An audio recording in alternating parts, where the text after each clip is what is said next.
Yo, what up everybody? This is Ian Lenhart, aka LenJones. Hope everyone's having a phenomenal weekend.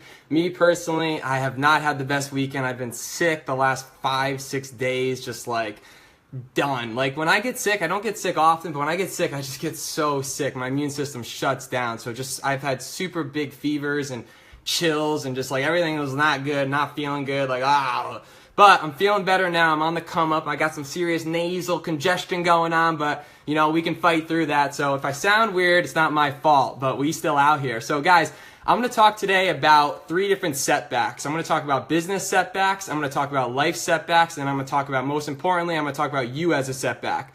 And we're going to talk about why a setback is actually a setup for a comeback. Does that make sense? Why a setback is actually a setup for a comeback. So if you guys know anyone that's ever, what up Nadia, how you doing? If you know anyone that's ever had a setback in business, this is definitely something you should share and check out. So let's get into it. So guys, you should thank the fact that business has smacked you silly, right? You should thank the fact that business has smacked you silly because now you know what not to do in your business. Do you get it?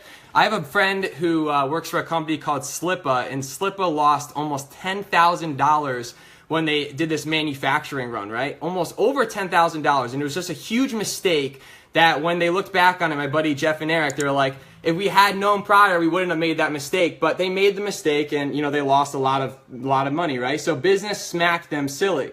So business is a giant roller coaster of you ups and downs for success, right? Drop a thumbs up if you've ever had a business go up and go down. It's literally what happens. There's nothing you can change about it. It's the entrepreneur roller coaster. Everyone's going to run into this situation. For me, I literally had a company get shut down in the past that, wow, like it was a roller coaster. You know, I went from like boom up to the top and I was killing it. Life was phenomenal. And then after that, like everything happened so fast so that when the company got shut down, I was super, super discouraged. But what I noticed was some of the leaders that I looked up to, like the people that I most like loved, the people that I like just motivating me, that got me excited about life, that were just my mentors, they weren't upset, they weren't scared, they had their pose, they had their posture, and it made me realize, I was like, damn, like I can follow these people, like I know I'm in the right place at the right time, at the right place, with the right people. And what happened was everything just skyrocketed for me. You know, now the company I'm in is phenomenal. Like all of the mistakes I learned in my last company, that setback, that giant setback, I've learned and I've implemented in this new company, and I feel great. My people feel great. Everything feels great. Business is phenomenal, but I had to fall on my face and learn the hard way, just like you. No matter what, in business, you're gonna get smacked silly, but now you know what not to do. So think about that. And every time you fall on your face, guess what's gonna happen? People are gonna criticize your path. Angelina, how you doing, girl? People are gonna criticize your path, and that's normal. Get used to it, whatever. It's gasoline for your fire. And think about it. People criticize your path for a lot of different reasons. Think about it. Like I love cinnamon buns, right? But if I burn my cinnamon buns, I'm gonna be pretty freaking pissed off, right? So anytime, like I rarely get people hitting me up saying negative things. I like to think that I'm like an overall positive human being, but once in a while I do, and I like to think that these dudes just burn their cinnamon buns and that's why they're pissed off, right? So secondly, you should thank the fact that you've had severe challenges in your life. What up, Tanya? How you doing? You should thank the fact that you've had severe challenges in your life. People that have gone through the most problems, people that have had the hardest lives, mentally, physically, emotionally, maybe with parents, they're the ones that are most prepared to handle adversity. They're the ones that are the leaders of our country. They're the ones that lead businesses because they've been through the most problems. They've been through the most shit. You know what I'm saying? I'm not like a huge quote guy, but Roosevelt said, nothing in the world is worth having or worth doing unless it means effort, pain, and difficulty. I have never in my life envied a human being who led an easy life. I have envied a great many people who led difficult lives and led them well. Nothing in the world is worth having or worth doing without effort, pain, and difficulty. That's just how it is. That's anything in life. One of my good friends, Aaron Day, he recently said this story. You should check out his Facebook. He's phenomenal. Aaron Day is phenomenal. He said that when he was younger, he was in the wrong place at the wrong time. Nothing you can do about it, but wrong place, wrong time, got in a really bad injury, and he needed to have brain surgery. He was sitting in a hospital bed for freaking months, like 2 to 3 months, 4 months, just like sulking. Like he had to like learn how to walk. He had to relearn how to do everything in his life. and it really disappointed him. It got him down. But he said during that time, he did so much personal development. He started listening to positive people. He started reading good things. And in that time, he looks back at it, reflects at it, saying, wow, that was one of the most powerful moments of his life. And it's crazy to think that because of what you've had and challenges in your life, that makes you so much more prepared to crush it. So you should thank your past. Think about it like thank your past. Like you've had it rough, thank it. Thank it. Like most people always say, like, I wish this didn't happen. I wish that didn't happen. I wish this didn't happen. And most likely, yeah, we all agree. We all agree that you shouldn't have had that problem with your past. Maybe your parents were alcoholics. Maybe, you had a death in your family or something terrible that happened in your life. But somehow it made you a stronger person. It made you like a better person. It made you more equipped and built skin in the game so that you're ready to take on challenges, that you're ready to be a leader. Steve Dowd, what up, homie? What up, Shane? How y'all doing? Hope everyone's doing phenomenal.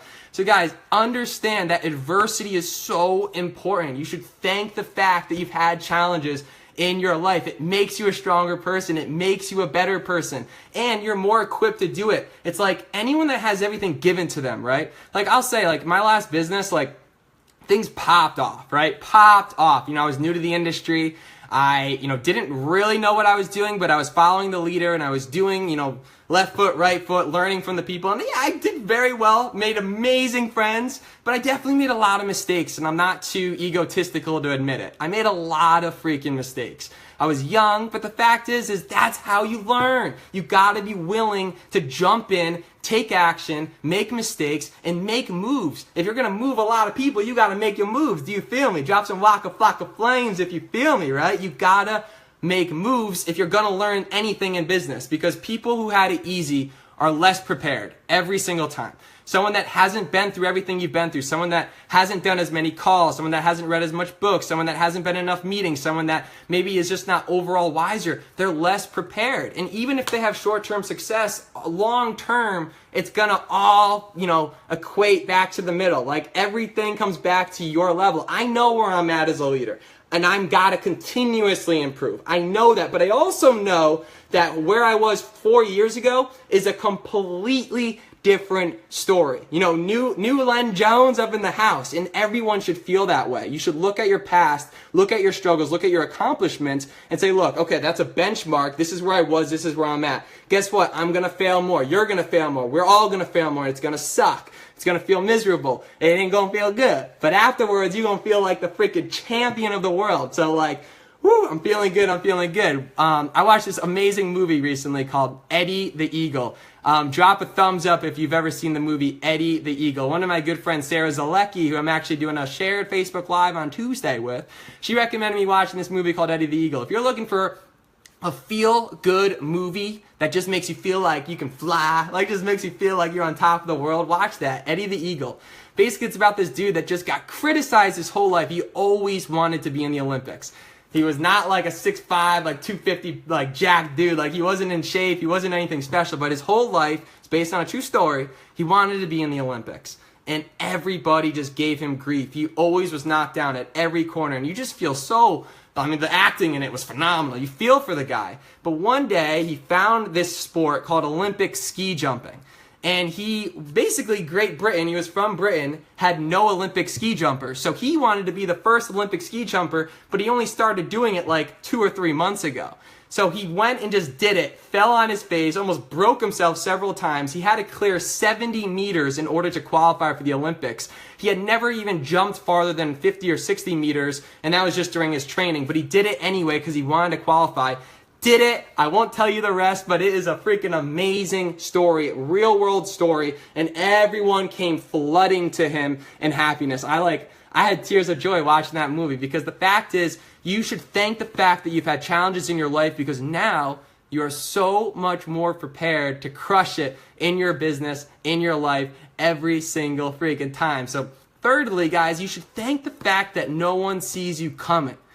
Think about that. Like, this is like a major key. Like, drop a key if you agree with this. Like, you should thank the fact that no one sees you coming, because guess what? People don't know you better than you know you. You have no idea what someone else has been through or is going through. And that makes you freaking deadly and makes you ready to take on anything. If you can come in with the mindset that you don't know who someone truly is until you get to know them, you're so much above the curve, because we as humans, we always judge people. We judge people every single day. We judge a book by its cover. It's what happens. If you don't like it, get used to it. It's the truth. We all judge people every single time. But the fact, what I've learned is when you really get to know someone and you get to talk to them, you realize like there is so much more to people than meets the eye. There is so much more deep down that they've had problems, maybe that are similar to yours. They've had severe hardships. You know, they have things in their life that would just blow your mind, but you never know because you don't dig deep. So always look at every single person with an open mind, because you never know what they can teach you. You never know who they know. You never know. I like the phrase, every dud leads to a stud, every jabroni leads to a homie. So you should network with everybody, and you should thank the fact that no one sees you coming. Because if you're watching this video, even if this video affects one person, to me, it's worth it. Kathy, you're entirely right. You never know. If this affects one person, it's worth it, because you have infinite possibilities and you have so much momentum inside of you, but you just don't know. Like, people just haven't seen it yet. I'm watching this documentary. I'm 2.2/3 way done on Warren Buffett. It's on HBO Now. Side note, HBO Now, you can get that stuff for a month free and then cancel it 29 days later. Do that. It's free. 29 days later, to set a reminder in your calendar, get a month free of HBO Now. It's a phenomenal idea, right? Like, just do that like right now, right? But I was watching this documentary on Warren Buffett, and they're talking about his early childhood, his come up, his bring up. No one even knew Warren Buffett was the genius he was until like a year after he graduated Columbia. Like, no one knew he was who he was, which was incredible, right? No one knew that he was the person he was because he never let people know. He never unleashed his talents. He never did that. So I just know there's so much people out there that have so much potential and no one sees them coming, which is exciting because everyone can crush it. So again, drop some freaking Waka Flocka Flames if you guys are watching this live. Angelina, Casey, Kylie, I love y'all. Y'all amazing. And drop a frog face because I love my replay viewers. You know, the frog face is hilarious. It's just like, frog face is hilarious if you're watching this on the replay. And let's freaking make moves, guys. Business setbacks, life setbacks, and thirdly, you as a setback. So lastly, if it comes too easy, you'll give it up too easy. Okay? This is a major key that I've learned and I'm still learning every single time. If it comes too easy, you'll give it up too easy. Like, if you have immediate success, it's the whole lottery example. You win the lottery a lot of the times, insert Waka Flocka Flame here. That's hilarious, LJ. If you win the lottery, a lot of the times people that win the lottery, like, they lose their money like 3 to 5 years later, 5 to 10 years later, and people are like, how did you lose it? Because it came too easy. They didn't respect it. You know, for me personally, you know, I was in a position in college where I was crushing it for what I believed was crushing it. Like personally, like I had tons of income, I had a great car, I had great friends, I loved it. I thought that's what success was. Like, truthfully, like, it wasn't. Like, that's not what success is about. This materialistic things is not success 100%. Like, I never was super materialistic, but like, I even know very much now, anything that comes easy, it's easy to give up. So you got to go through getting it and losing it so that you can feel, that you can know the pain that you went through, so next time you know that you're not going to lose it. I mean, it's that simple. You have to go through the gauntlet of life and business to make it, because you're building your story. No one cares about the story of the dude that just went up. They don't care, because humans have so much vulnerabilities and humans are so imperfect. So every single time you struggle and you run into a roadblock and you just get crumpled, you're building your story. And your story's got to be badass. Because if you want to make moves, if you want to change people, you want to motivate people, you got to have a sweet story. You know what I'm saying? You got to have a good story. So every failure today is writing your story. So next time you get denied by like a huge business partner, you get denied in a huge sale, or someone calls you an idiot, someone calls you a loser, or someone just kind of, rain on your parade, write that story down. Because now you're building a sweet story, so one day when you're on stage, or you're writing a book, or you're in the position with the family you want and the place you want, you can now say like, bam, this is me. This is who I am. This is what I've done. This book, it's got pages for days, okay? We got pages for days, because I'm not a normal person. I'm not simplistic. I am a complicated individual that has run through every roadblock, and this is where I'm now. So like, boom, I love that. So with that said, you gotta earn it, but you also gotta learn to respect it. If it comes too easy, you'll give it up too easy. So you gotta earn it, but also learn to respect it. Right now, this is what one of my friends told me. You have every opportunity in the world right now, but everyone will judge you if you take it. Think about that. With Facebook, with Modern Eyes, you have every opportunity in the world to be an online entrepreneur, to get the job of your dreams, to go back to college, to learn something through YouTube. But everyone will judge you if you take it. You got to decide, are you willing to get judged to follow your own passion and your own heart? Because we're all humans, we're all organic matter, like we all come and go, like life's precious, enjoy it.